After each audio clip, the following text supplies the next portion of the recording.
बुद्ध पूर्णिमा कथा। एक बार कपिलवस्तु के राजकुमार सिद्धार्थ बुद्धत्व प्राप्त करने का प्रयास कर रहे थे। धीरे धीरे उनकी हिम्मत खत्म होने लगी। प्रयास करते करते एक समय ऐसा आया जब सिद्धार्थ को ऐसा लगने लगा कि सत्य और ज्ञान प्राप्त करने के लिए उनका अपना घर छोड़ना व्यर्थ हो गया। मान्यताओं के अनुसार उस समय एक छोटी सी गिलहरी की एक सीख ने सिद्धार्थ को गौतम बुद्ध बनने की सहायता की।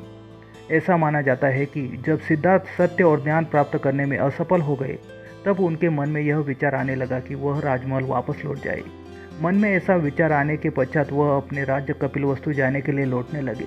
रास्ते में चलते चलते उन्हें बहुत प्यास लगी। उन्होंने एक झील को देखा और अपनी प्यास बुझाने के लिए वह उस झील के नज़दीक गए।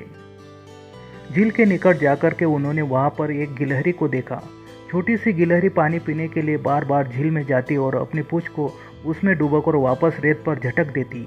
यह देखकर सिद्धार्थ के मन में यह सवाल उत्पन्न हुआ कि यह नन्ही सी गिलहरी क्या कर रही है। उन्हें ऐसा लगा कि शायद वह गिलहरी झील को सुखाने की कोशिश कर रही, पर इस तरह गिलहरी का प्रयास कभी भी सफल नहीं हो पाएगा।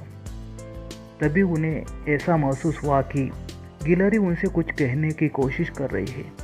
सिद्धार्थ को ऐसा लगने लगा कि गिलहरी उनसे कह रहे हैं कि यदि कोई व्यक्ति अपने मन में किसी कार्य को करने की ठान ले और उस पर अटल रहे तो वह कार्य सफल हो जाता है। बस हमें कभी भी प्रयास नहीं छोड़ना चाहिए।